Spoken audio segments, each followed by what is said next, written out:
الحمد لله رب العالمين نحمده ونستعينه ونستغفره ونؤمن به ونتوكل عليه ونعوذ بالله من شرور أنفسنا ومن سيئات أعمالنا من يهده الله فلا مضل له ومن يضلله فلا هادي له ونشهد أن لا إله إلا الله ونشهد أن محمدا عبده ورسوله أرسله بالهدى ودين الحق ليظهره على الدين كله ولو كره المشركون اللهم صل على محمد وعلى آل محمد كما صليت على إبراهيم وعلى آل إبراهيم وبارك على محمد وعلى آل محمد كما باركت على إبراهيم وعلى آل إبراهيم في العالمين إنك حميد مجيد أما بعد فإن خير الحديث كتاب الله وخير الهدي هدي محمد صلى الله عليه وسلم وشر الأمور محدثاتها وكل محدثة بدعة يا عباد الله أوصيكم أولا بتقوى الله أوصيكم وإياي أولا بتقوى الله أعوذ بالله من الشيطان الرجيم بسم الله الرحمن الرحيم ولا تأكلوا أموالكم بينكم بالباطل وتدلوا بها إلى الحكام لتأكلوا من أموال الناس بالإثم وأنتم تعلمون.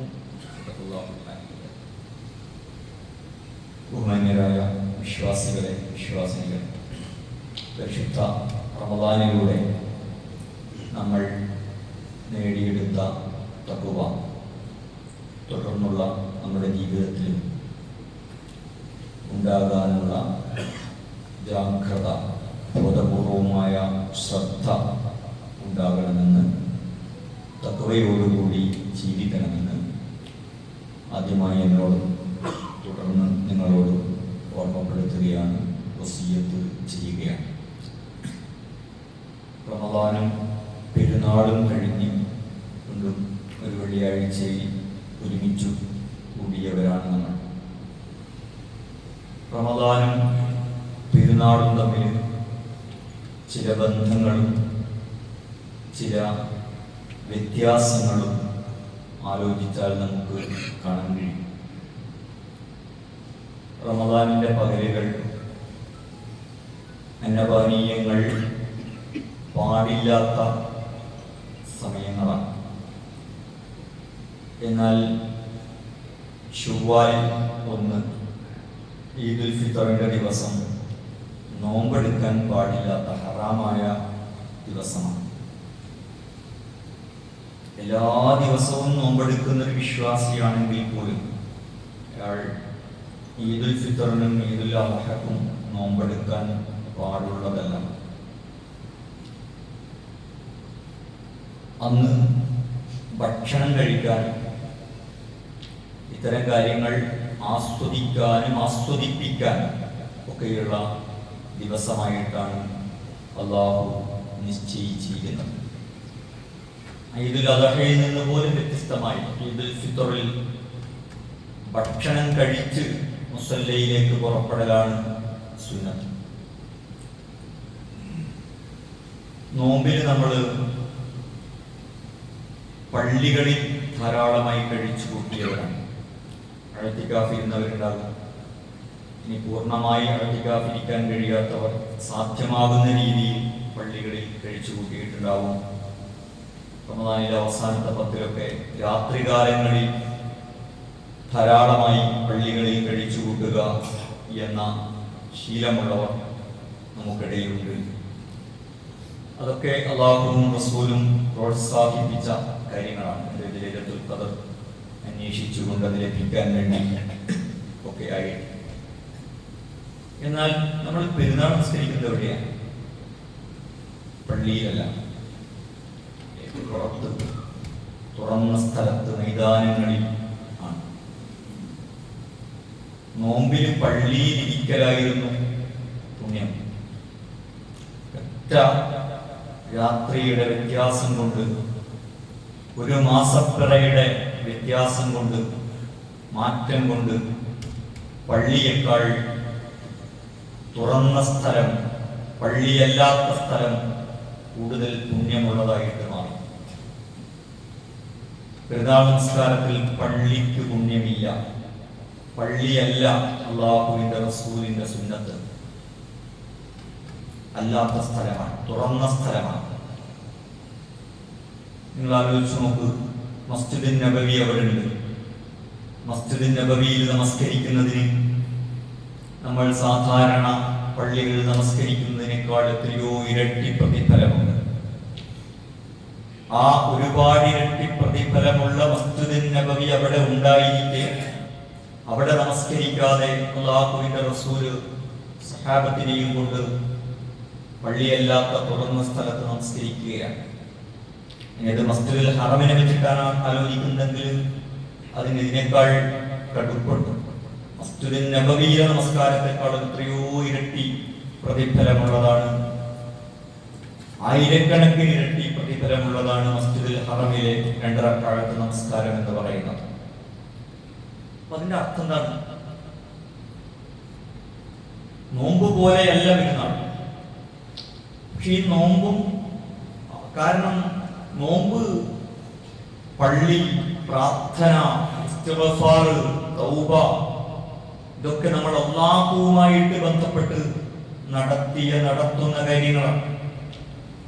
പെരുന്നാള് കുറെ കൂടി മനുഷ്യരുമായും ജനങ്ങളുമായി സമൂഹവുമായി ബന്ധപ്പെട്ട കാര്യമാണ്. അതിന്റെ കാര്യം പള്ളിക്കകത്തല്ല, പുറത്താണ്. മനുഷ്യരുമായി ചേർന്നിട്ടാണ്, ജനമധ്യത്തിലാണ്.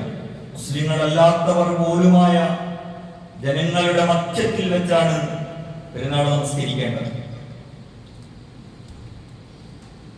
നോമ്പും രാത്രി നമസ്കാരവും ഇഅ്തികാഫും നമ്മുടെ തൗബയും ഇസ്തിഗ്ഫാറും അതൊക്കെ പള്ളി പരമാവധി സ്വകാര്യമായി, ഓരോരുത്തരുടെ പ്രാർത്ഥനയും തൗബയും ഒക്കെ അവരുടെ സ്വകാര്യമായ കാര്യമാണ്. പെരുന്നാൾ അങ്ങനെയല്ല, അത് വളരെ സാമൂഹികമായ ജനമധ്യത്തിൽ നിർവഹിക്കേണ്ട കാര്യമാണ്. ഇത് ഇസ്ലാമിന്റെ 2 ഭാവങ്ങളാണ്. ഇത് രണ്ടും ചേർന്നതാണ് ദീൻ. ഇതിലേതോ ഒന്ന് മാത്രം എടുത്തിട്ട് അതാണ് ദീൻ എന്ന് മനസ്സിലാക്കിയാൽ അബദ്ധമായിരിക്കും. നോമ്പും പെരുന്നാളും ദീനിന്റെ വ്യത്യസ്തങ്ങളായ 2 ഭാവങ്ങളുടെ നല്ല ഉദാഹരണങ്ങളാണ്. പക്ഷെ അത് അങ്ങേയറ്റം പരസ്പര ബന്ധിതമാണ്. നോമ്പില്ലാണ്ട് പെരുന്നാൾ. നോമ്പിനെ മാറ്റി നിർത്തിയിട്ട് പെരുന്നാളിന് ഒരു അസ്തിത്വമില്ല. അതേസമയം പെരുന്നാൾ കൂടി ചേർന്നിട്ടല്ലാതെ നോമ്പിട്ട് പൂർത്തിയാവുന്നുമില്ല. നോമ്പിന്റെ തന്നെ ഒരു പരിസമാപ്തിയാണ്.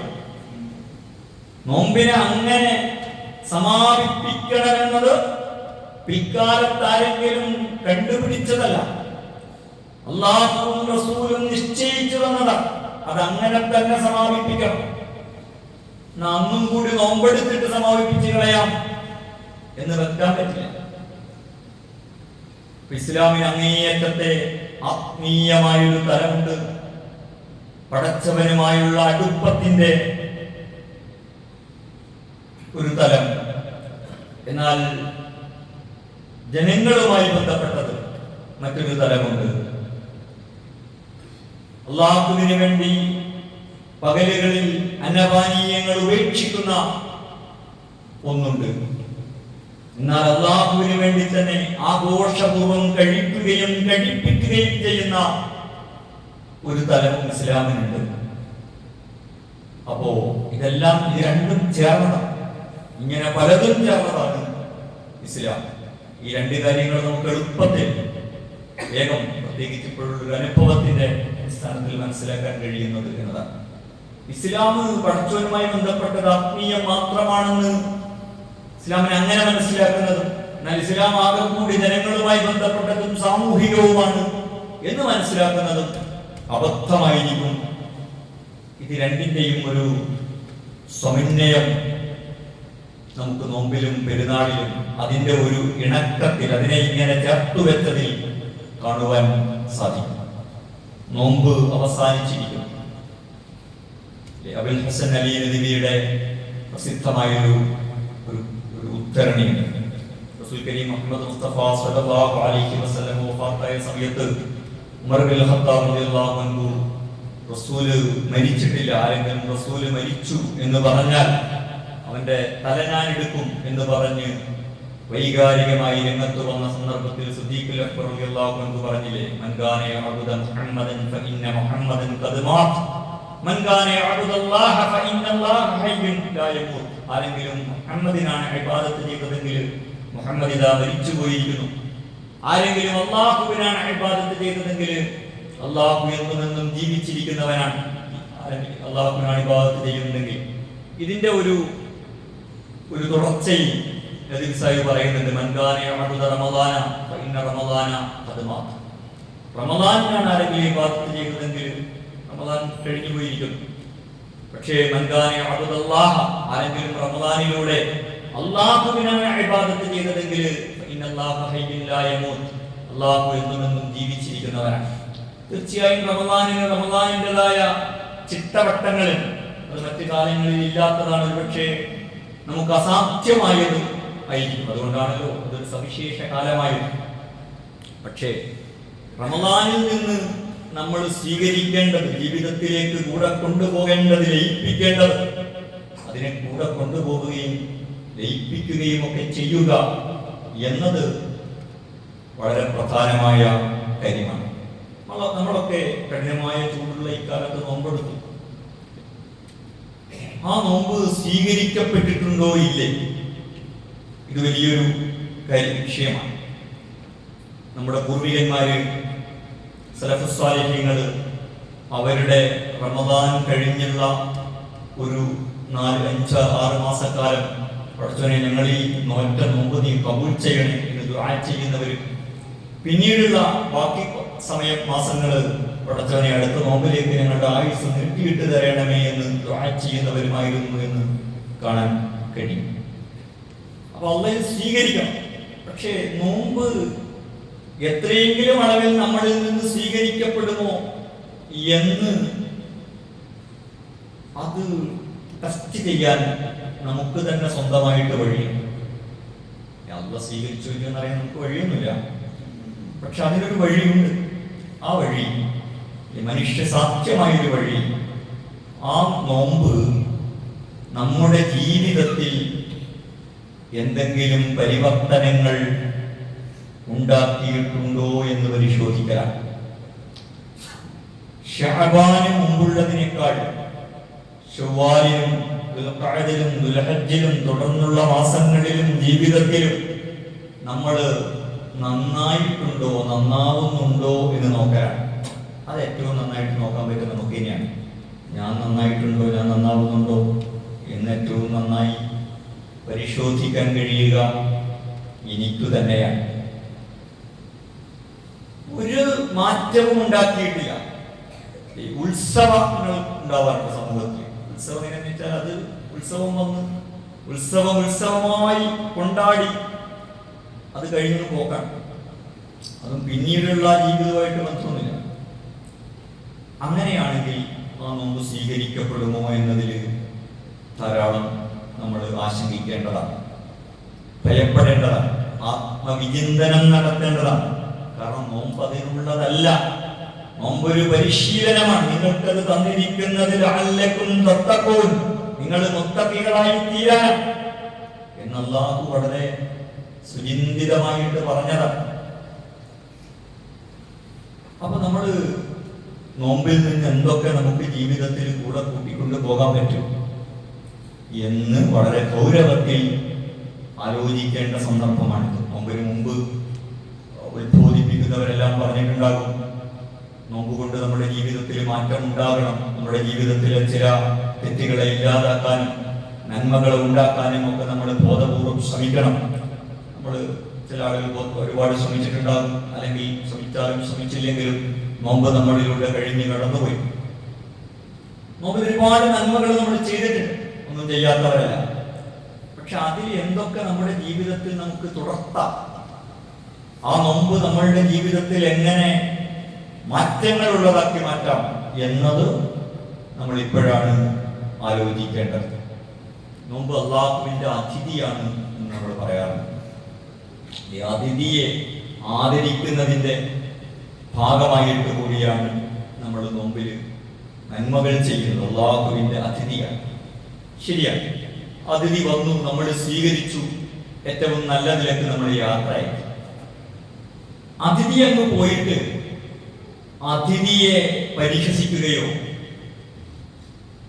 ആ അതിഥിക്കെതിരായി പ്രവർത്തിക്കുകയോ ഒക്കെ ചെയ്യുന്നത് വളരെ മോശമായ രീതിയാണ്. അത് ആ അതിഥിയോ അതിഥിയെ അയച്ചയാളോ ഇഷ്ടപ്പെടുന്ന ഒരു കാര്യമല്ല. ഈ നോമ്പ് നമസ്കാരം എന്നൊക്കെ പറയുന്നത് ഇപ്പൊ നമുക്കത് അരൂപിയും വ്യക്തിത്വമില്ലാത്തതുമായ ഒരു കാര്യമായിട്ടാണ് അനുഭവപ്പെടുന്നതെങ്കിലും നാളെ പരലോകത്ത് ഇതിനെല്ലാം അസ്തിത്വവും വ്യക്തിത്വവും ഉണ്ടാകും. ഓരോ നോമ്പിനും ഓരോ വർഷത്തെ നോമ്പിനുമൊക്കെ അതിന് അസ്തിത്വം കൈവരും, വ്യക്തിത്വം കൈവരും. അത് നാളെ റബ്ബിന്റെ മുമ്പിൽ നമുക്ക് അനുകൂലമായോ എതിരായോ ഒക്കെ സംസാരിക്കും. അപ്പൊ ഞാൻ ഉള്ളപ്പോ ഒക്കെ ആയിരുന്നു, വലിയ കുഴപ്പമൊന്നുമില്ലായിരുന്നു. പക്ഷെ ഞാൻ ഇനി പോന്നപ്പോ എന്തൊക്കെയാണോ ഞാൻ നൽകിയത് അതിനെല്ലാം എതിരായിട്ട് അതിനെയൊക്കെ പരിഹസിക്കുന്ന രീതിയിൽ പെരുമാറുകയാണ് ചെയ്തത് എന്ന് നോമ്പ് നമുക്കെതിരെ സാക്ഷ്യം പറയുന്നത് നമ്മൾ വളരെ കരുതിയിരിക്കേണ്ടുന്ന കാര്യമാണ്. നോമ്പ് കഴിഞ്ഞ ഖുത്ബയിൽ നമ്മൾ ഓർമ്മിച്ച കാര്യമാണ്. നോമ്പിനെ കുറിച്ച് പറഞ്ഞ ശേഷം അല്ലാഹു സുബ്ഹാനഹു വ തആല പറയുന്നത്, വലാ തുഖ്റു അംവാലകും ബൈനകും ബിൽ ബാത്തിൽ, നിങ്ങൾ പണം, ധനം അന്യായമായിട്ട് തിന്നരുത്. വതുദിലൂ ബിഹാ ഇലൽ ഹുക്കാം, അതിനുവേണ്ടി വിധികർത്താക്കളെ സമീപിക്കരുത്. ലിതഉകുലു ഫരീഖം മിൻ അംവാലിൻ നാസി ബിൽ ഇസ്മി വഅൻതും തഅലമൂൻ, ജനങ്ങളുടെ ഒരു വിഭാഗം ജനങ്ങളുടെ പണം അന്യായമായിട്ട് കൈവശപ്പെടുത്താൻ വേണ്ടി. നോമ്പിന്റെ പകലുകളിൽ ഹലാലായ ഭക്ഷണം തന്നെയും കഴിക്കാൻ അനുവദിക്കപ്പെടാത്ത ആളുകളാണ് നമ്മൾ. അതൊക്കെ അവസാനിച്ചു. അതിന്റെ ഒരു നോമ്പ് കഴിഞ്ഞതിന്റെ ഒരു ആശ്വാസവും ഒരു വിശാലതയും ഒക്കെ ഇപ്പോ നമ്മുടെ ജീവിതത്തിൽ ഉണ്ട്. തെറ്റല്ല. പക്ഷെ അതിൽ നിന്ന് മറന്നു പോകാൻ പാടില്ലാതെ നമ്മൾ പകർത്തേണ്ടുന്ന കാര്യമാണ് നോമ്പിൽ നമ്മൾ ഹലാലായതും അതിന്റെ പകലുകളിൽ തിന്നാൻ പാടില്ലാത്തവരാണെങ്കിൽ ആ വിലക്ക് അവസാനിച്ചിരിക്കുന്നു. പക്ഷെ ഒരു കാര്യം നിലവിലുണ്ട്, അന്യരുടെ മുതൽ അന്യായമായിട്ട് തിന്നരുത്. അതിനുവേണ്ടി പലതരം പണികൾ എടുക്കരുത്. അങ്ങനെ പണിയെടുത്താൽ ചിലപ്പോൾ നമ്മൾ ജയിക്കുകയൊക്കെ ചെയ്യും. അതും അല്ല പറയുന്നത്. അതിൽ നിങ്ങൾ എപ്പോഴും ദുനിയാവിൽ എപ്പോഴും പരാജയപ്പെടുമെന്നൊന്നുമില്ല. ഇത് റസൂൽ സല്ലല്ലാഹു അലൈഹി വസല്ലം വിശദീകരിച്ചിട്ടുണ്ട്. നിങ്ങളുടെ രണ്ടാളുകൾ എൻ്റെ അടുത്ത് വരുന്നു, എന്നിട്ട് എന്തോ ഒരു കേസ് പറയുന്നു. അതില് വാക്സാമർത്ഥ്യമുള്ളവൻ പറഞ്ഞത് ബോധ്യപ്പെട്ടിട്ട് ഞാൻ ന്യായത്തിനെതിരായി വിധിക്കുന്നു, എന്നിട്ട് അതും കൊണ്ട് നിങ്ങൾ പോയാൽ അത് ഭൂമിയുടെ കേസാണെങ്കിൽ നരകത്തിന്റെ ഒരു തുണ്ടുമായിട്ടാണ് അയാൾ പോകുന്നത് എന്ന് നിങ്ങൾ മനസ്സിലാക്കണം. ഞാൻ വിധിക്കുന്നത് പ്രത്യക്ഷം വെച്ചിട്ടാണ്. അള്ളാഹ് അറിയിച്ചു കൊടുക്കാത്തിടത്തോളം റസൂലിന് ഗൈബ് അറിയില്ല, അദൃശ്യങ്ങൾ അറിയില്ല എന്നതിന്റെ കാര്യം പഠിപ്പിക്കുന്ന ഒരു പ്രവാചക പാഠം കൂടിയാണ്. അപ്പോ ഇതിനെക്കുറിച്ചൊക്കെ നമ്മൾ നമ്മുടെ സാമ്പത്തിക ഇടപാടുകളെ കുറിച്ചും എല്ലാം നമ്മൾ ആലോചനകൾ നടത്തേണ്ടുന്ന സന്ദർഭമാണ്. നോമ്പ് തീർച്ചയായും നമ്മളെ നന്നാക്കിയിട്ടുണ്ട്. അത് എങ്ങനെ നമ്മുടെ ജീവിതവുമായിട്ട് ബന്ധിപ്പിക്കാം? നോമ്പിനെ നോമ്പായിട്ടും ജീവിതത്തെ ജീവിതമായിട്ടും വേറിട്ട് കാണുന്നതിന് പകരം ഇതിനെ എങ്ങനെ പരസ്പരം ബന്ധിപ്പിച്ച് നമ്മുടെ ജീവിതത്തെ മാറ്റിയെടുക്കാം എന്നതാണ് നമ്മൾ ആലോചിക്കേണ്ടത്. നോമ്പൊരു പരിശീലന കാലമാണ് എന്ന് നമുക്കറിയാം. അങ്ങനെ ആ പരിശീലനം സിദ്ധിച്ചവരാണ് നമ്മളെ ഇപ്പോൾ അല്ലാഹുവിന്റെ ദീന് ജീവിതത്തിന്റെ പല തുറകളിൽ വീണ്ടും വിന്യസിച്ചിരിക്കുകയാണ്. നമ്മുടെ ജീവിതത്തിൽ പല സ്വഭാവത്തിൽ പ്രവർത്തിക്കുന്നവരാണ് നമ്മൾ. ഭർത്താക്കന്മാരാണ്, ഭാര്യമാരാണ്, പിതാക്കന്മാരാണ്, പലതരം തൊഴിലുകൾ ചെയ്യുന്നവരാണ്, പല പ്രവർത്തനങ്ങൾ നടത്തുന്നവരാണ്, അധ്യാപകരാണ്, കച്ചവടക്കാരാണ്, കൃഷിക്കാരാണ്. നോമ്പ് രണ്ട് കാര്യം നമ്മൾ ചെയ്തിട്ടുണ്ട്. നോമ്പല്ല എല്ലാ ഇബാദത്തുകളും അത് ചെയ്യുന്നുണ്ട്. നോമ്പ് ഒരു വലിയ ഒരു മാസക്കാലത്തെ പരിശീലന പദ്ധതി എന്ന നിലക്ക് അത് വലിയ അളവിലോ ചെയ്തിട്ടുണ്ട്. ഒന്ന്, നമ്മുടെ കാര്യക്ഷമത വർദ്ധിപ്പിച്ചിട്ടുണ്ട്. ഇബാദത്തുകൾക്ക് അങ്ങനെ ഒരു തലമുണ്ട്. റമദാനിൽ നമ്മൾ എങ്ങനെയായിരുന്നു? നമ്മൾ വളരെ കാര്യക്ഷമതയുള്ളവരാണ്. അതുകൊണ്ടാണ് 29 അത്താഴം നമ്മൾ നഷ്ടപ്പെടാതെ നമുക്ക് ഭക്ഷണം കഴിക്കാൻ പറ്റിയത്. സുബ്ഹി ജമാഅത്തുകൾ നഷ്ടപ്പെടാതിരുന്നത്, ഓരോ ജമാഅത്തുകളിലും നമ്മൾ ജാഗ്രത പുലർത്തിയത്, എത്രയാണോ നമ്മൾ ഖുർആൻ ഓതിയത് അത്ര നമുക്ക് ഓതാൻ പറ്റിയത്. നോമ്പിലെല്ലാ സൂക്ഷ്മതയും ഓരോരുത്തരും അവരവർക്ക് സാധ്യമാകുന്ന അല്ലെങ്കിൽ കൈവരിക്കാൻ കഴിഞ്ഞ അളവിൽ അത് കൈവരിച്ചത്. അതിങ്ങനെ ഒരു അലസരായിട്ട് നടന്നാൽ കിട്ടുന്ന ഒരു കാര്യമല്ല. അപ്പൊ ആ ജാഗ്രത നമുക്കുണ്ട്. നമസ്കരിക്കണമെങ്കിൽ തന്നെ ജാഗ്രത വേണം. നമസ്കാരം എന്ന് പറയുന്നത് വിശ്വാസികളുടെ മേൽ സമയബന്ധിതമായ ഇബാദത്താണ്, സമയനിഷ്ഠമാണ്. സകാത്ത് എന്ന് പറഞ്ഞാൽ എന്താ?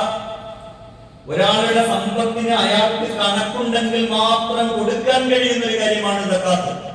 2.5% കണക്കുണ്ട്, ബാക്കി കണക്കില്ല, അങ്ങനെ സകാത്ത് കൊടുക്കാനാവില്ല. മൊത്തം സമ്പത്തിന് കണക്കുള്ളയാൾക്ക് സകാത്ത് കൊടുക്കാൻ പറ്റുള്ളൂ. അങ്ങനെ കൊടുത്തവരാണ് നമ്മൾ.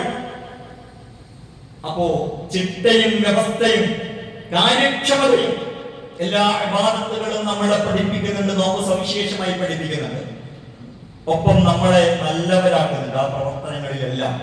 അപ്പൊ നോമ്പ് കഴിഞ്ഞിട്ട്, നോമ്പ് നമ്മളെ അല്ലാഹുവിന്റെ ദീന് നമ്മളെ ജീവിതത്തിലേക്ക് പുനർവിന്യസിക്കുമ്പോൾ നമ്മൾ കൂടുതൽ കാര്യക്ഷമതയുള്ളവരും കൂടുതൽ നല്ലവരുമായ ജോലിക്കാരായി, ഉത്തരവാദിത്തങ്ങൾ നിർവഹിക്കുന്നവരായി, നോമ്പിന് മുമ്പുള്ളതിനേക്കാൾ നല്ല ഭർത്താക്കന്മാരായിട്ട് നമ്മൾ മാറാൻ പറ്റും. അതിനേക്കാൾ നല്ല, അതിനു മുമ്പുള്ളതിനേക്കാൾ നല്ല ഭാര്യമാരായിട്ട്, പിതാക്കളായിട്ട്, മാതാക്കളായിട്ട്, അധ്യാപകരായിട്ട്, കച്ചവടക്കാരായിട്ട്, തൊഴിലാളികളായിട്ട്, കൃഷിക്കാരായിട്ടോ, സാമൂഹിക പ്രവർത്തകരായിട്ട് ഒക്കെ മാറാൻ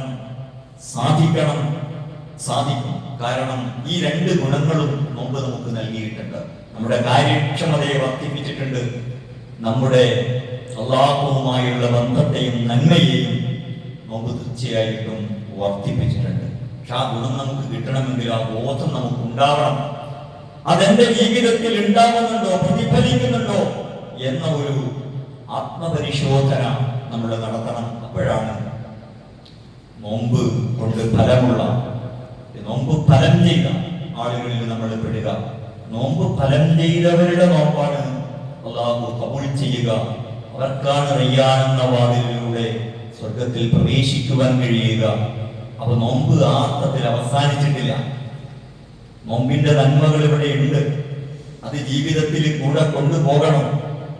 അതിനെയും ജീവിതത്തെയും ബന്ധിപ്പിക്കണോ എന്ന കാര്യം ഇനിയുള്ള ജീവിതവുമായി ബന്ധപ്പെട്ട് ഇവിടെ അവശേഷിച്ച് നിൽക്കുന്നുണ്ട്. നോമ്പിൽ ഒരുപാട് നന്മകൾ നേടിയിട്ടുണ്ട്.